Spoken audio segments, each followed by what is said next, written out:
In the Midlands, they're called flapjacks. They're hornywinks on Exmoor and horny pies in Norfolk, peasweeps in the north, and bipwingles in Bedfordshire. They even have a number of official names. To the scientist, they're Vanellus vanellus. They're sometimes called peewits or green plovers.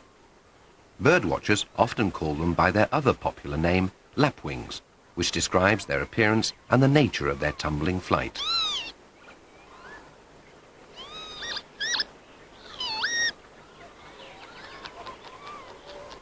Lapwing for their flight, peewit for their cry, green plover to give their colour and family. With crest erect, back bronzy green, cinnamon tail and black bib above white breast, lapwings are among the most striking as well as familiar birds in the British countryside.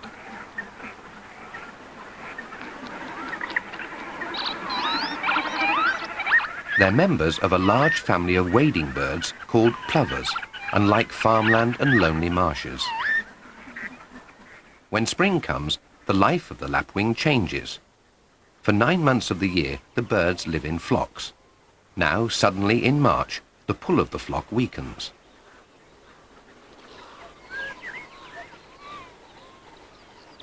Now the lapwings indulge in solitary or paired flight, climbing and tumbling above the farmland. Sometimes the aerobatics are to drive away a rival male. This time, it's a courting pair. They utter their wild song, and their wings make a throbbing sound through the air. After his impressive aerial display, the courting male lands and makes a scrape in the ground. He rocks forward onto his breast and extends his wings in a final gesture of enticement to his mate.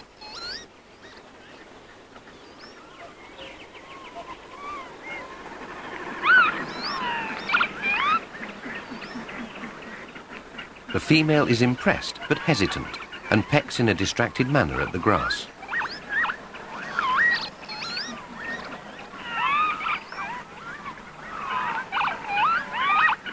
Their courtship reaches a successful conclusion.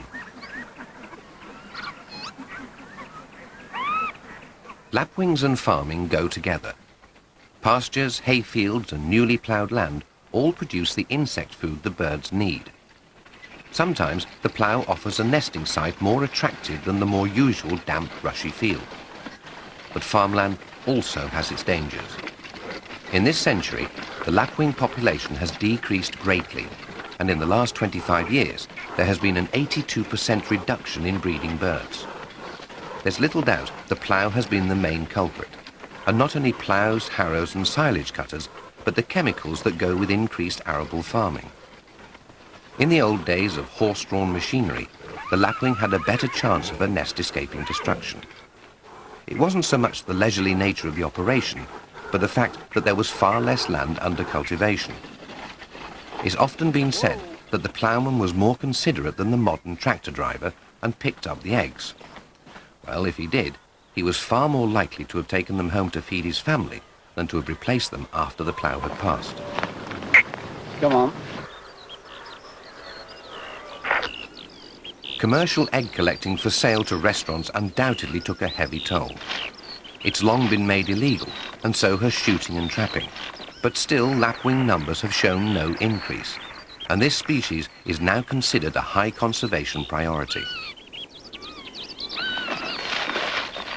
All over Europe, folklore surrounds the lapwing. In Russia, it's known as the rain bird.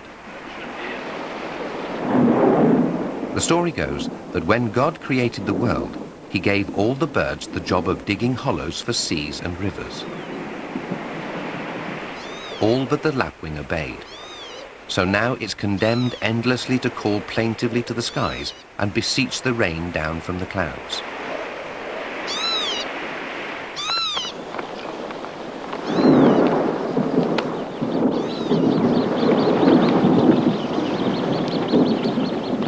On marshy ground, the rain brings dangers for the bird that summoned it.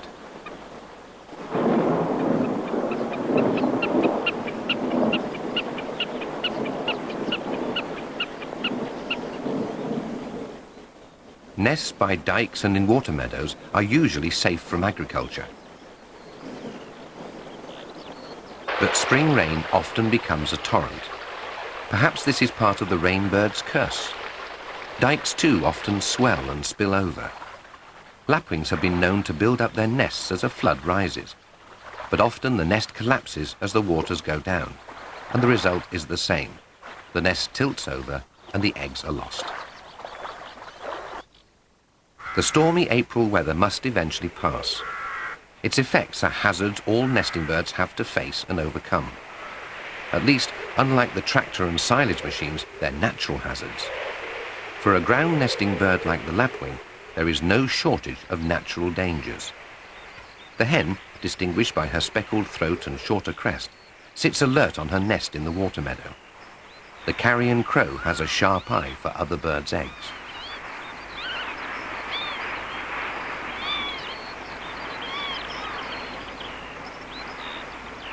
High above, the male screams his alarm. His instinct is to protect the nest.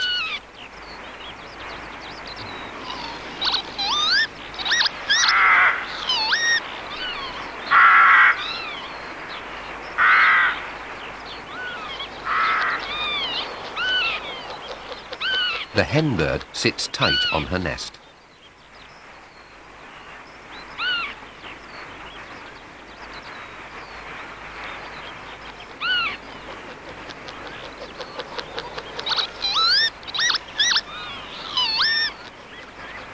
Now danger from another direction.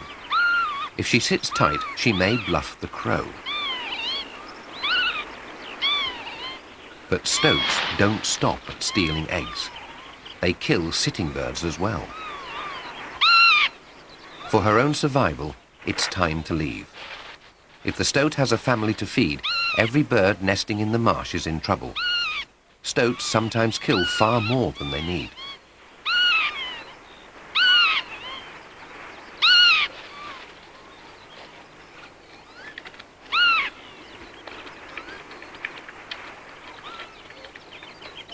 In summer, the water meadows shimmer in the heat haze. The cattle have kept the grass short. The female lapwing selects one of several scrapes made by the male for her nest. Often, it's on a slight rise, so that they have an all-round view.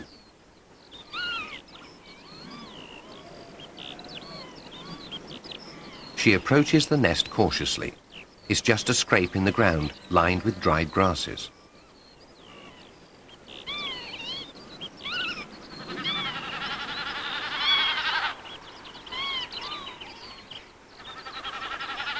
When she's finally settled on her eggs, she'll be difficult to see. The face stripe and upright crest break up her outline so that she blends in with the grasses. Dark and white patches make surprisingly effective camouflage, like sunlight and shadow.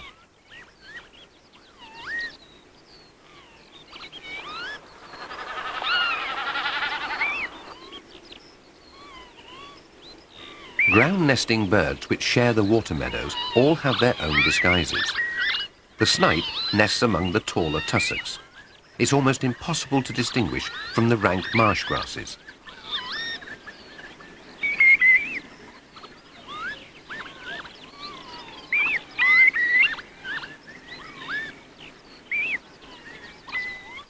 The oystercatcher looks out of place in this setting.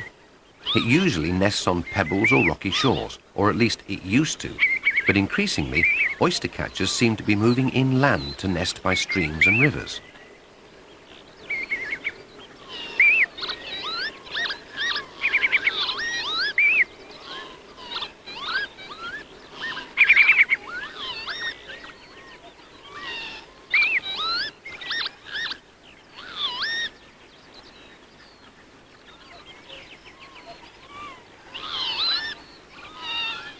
Another wading bird, the curlew with its beautiful sickle beak.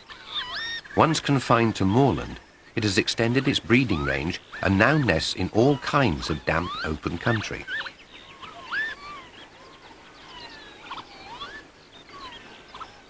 The curlew blends with any surroundings, from the heather of the moors to the green grass of downland or fells. From any angle, it merges into the landscape.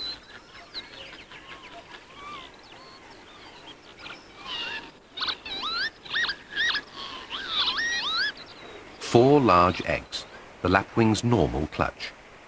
One chick is already beginning to chip its way out. The young of ground nesters are adapted to leave the nest as soon as possible. They're able to run and hide from predators.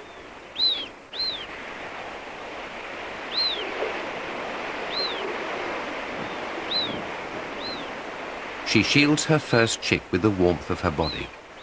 The white gleam of an empty eggshell might reveal the nest to predators, and so she carefully removes it.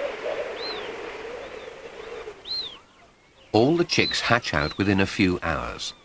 They have the same camouflage as the shells they've just left. Now it won't be long before the parents call them away from the nest, and that's when the dangers really begin.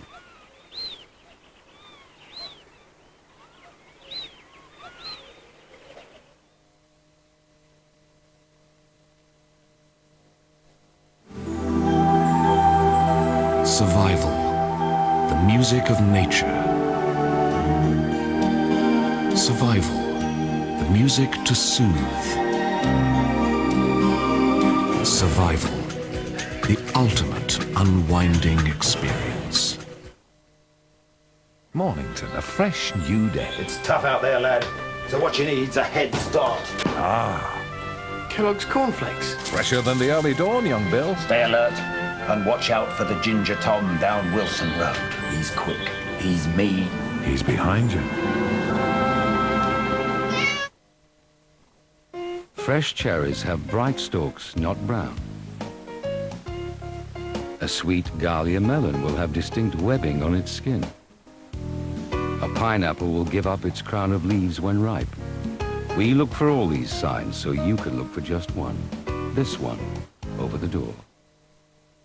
Look at this! Bleach will fix it. What? Bleach on my silk shirt? Don't worry, it's new Ace. The safest type of bleach for all your laundry. Gentlemen, in the Mojave Desert at 0900 we found these. Normal citron sexos? No, notice this color. Nothing we've ever seen before. The name's a little too unusual. This Desire's got a CD player, power steering, electric windows, and sunroof, plus 2 years free insurance. We think they're replicants, gentlemen. It's a phenomenon. The citron summer phenomenon. Now there's something you don't see every year. Yet their attempt to replicate a human is laughably unrealistic. Leaflets printed. Delivery. Van hire. The Munich. Need to find another business? Call Talking Pages free on 0800 600 900.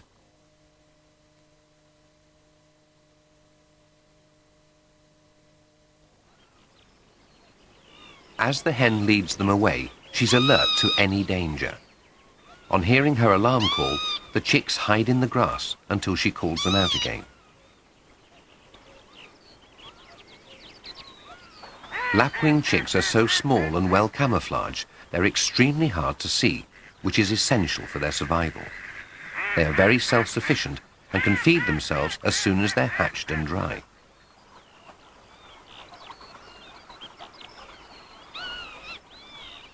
There are many risks attached to these early expeditions, but both parents remain somewhere close by, the male flying up above and the female watching and calling from cover nearby.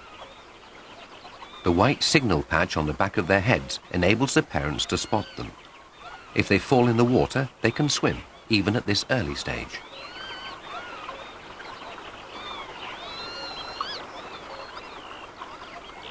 The main risk they face is falling into a steep-sided ditch. If they do, they can't escape, and their parents can't rescue them. The female shows her alarm by raising her crest. She's calling her young to her. If she loses sight of any of them for long, she becomes extremely agitated.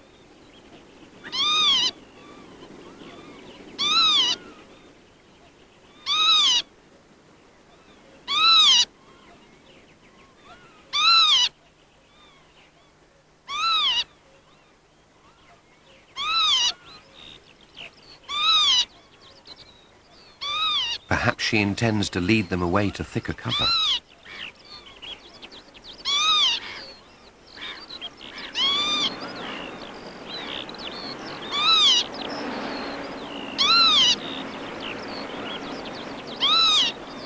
The chicks must learn to respond to her calls if they're to survive.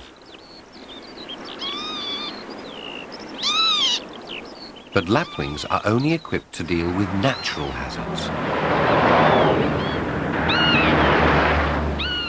A road runs along the edge of the marsh, dangerously close to the lapwing's territory.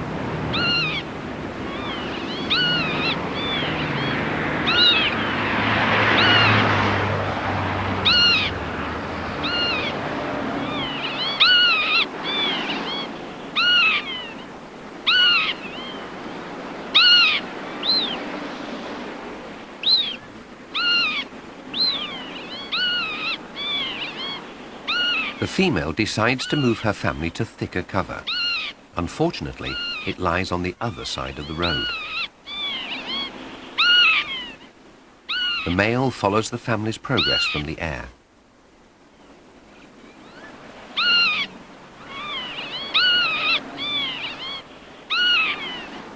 The lapwing doesn't recognize the traffic as part of her environment, so she's unaware of the danger.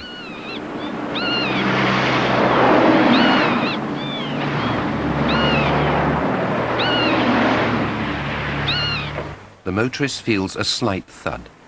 Another dead bird on the road.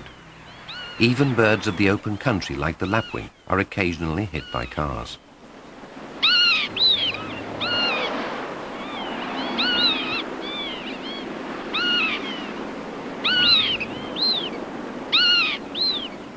For a while, the chicks huddle round the warm body of their mother.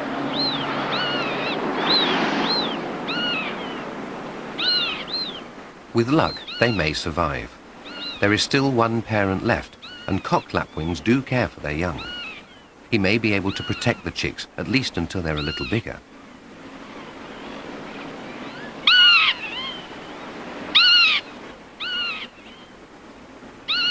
At last, his calls draw the family away from danger.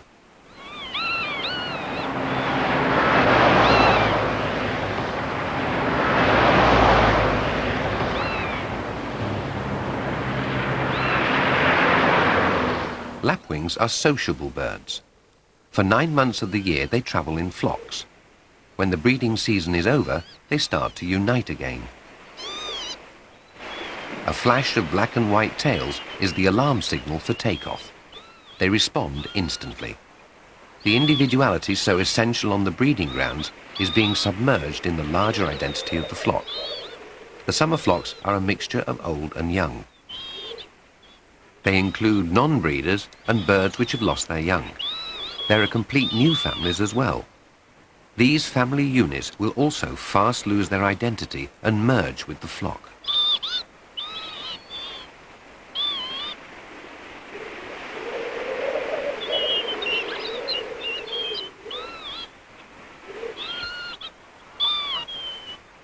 There's a difference between these summer flocks and those of early spring.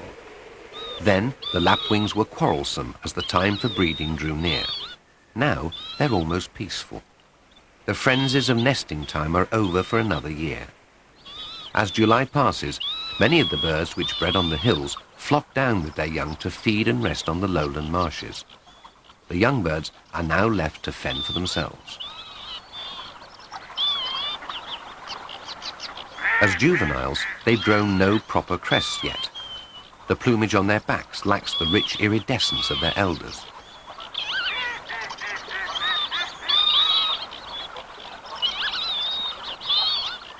This kind of ditch provides everything a young lapwing needs: cover, a good hatch of aquatic insects, and shallow water.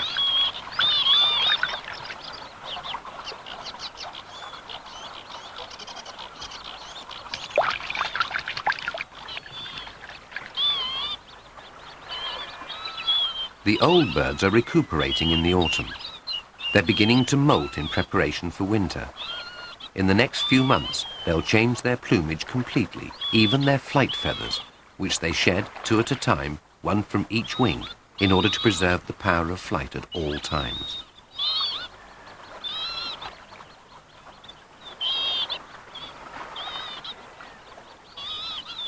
Now they rest, feed and preen, putting on fat for the hard winter that may well lie just ahead.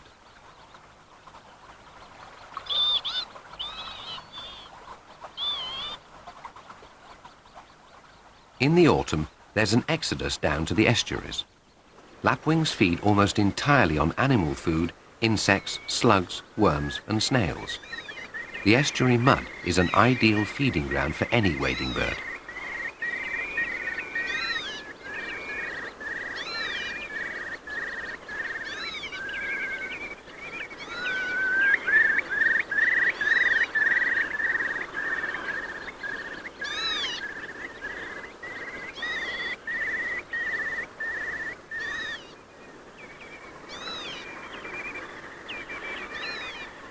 Here, lapwings have the company of many other waders.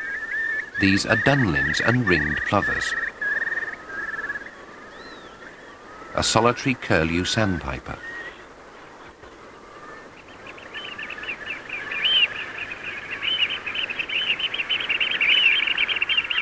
Perhaps the oyster catcher that nested in the same water meadow as the lapwing is in this flock.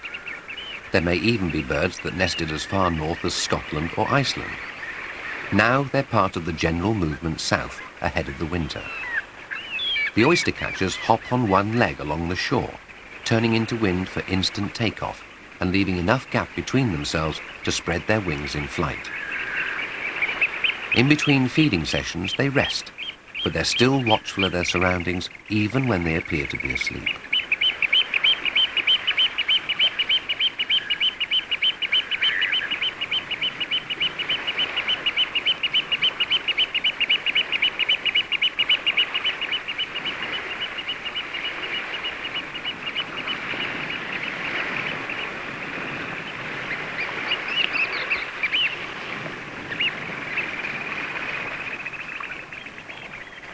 The lapwings are in full winter plumage now. Lapwings are great wanderers. They may have flown in from Scandinavia, the Baltic or Cumberland, or merely a freshwater marsh 10 miles away that's suddenly frozen over. Food and weather dictate the lapwings' movements, so in winter they're seldom found in the same place for very long.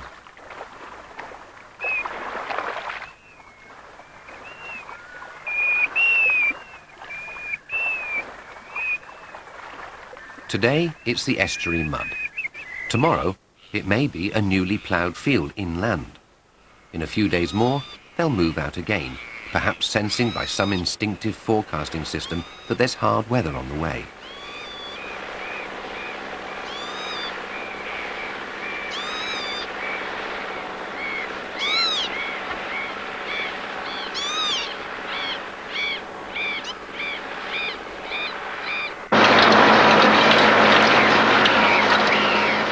The tractor that threatens their nests and young in springtime is beneficial to them in late autumn. Like gulls, lapwings know a working tractor means worms and grubs.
Snow is not good weather for lapwings or for any other kind of wading bird.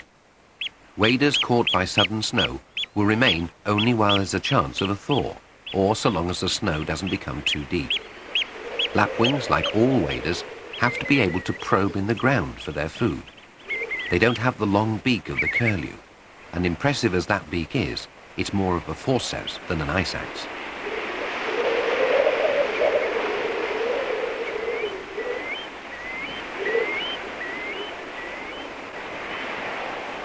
If the freeze-up persists, the lapwings will go as far south as mainland Britain will allow.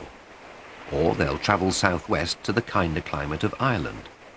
As a final resort, they'll move onto the coast, and if the estuaries freeze, they've only one alternative left: to keep going south to France or Spain.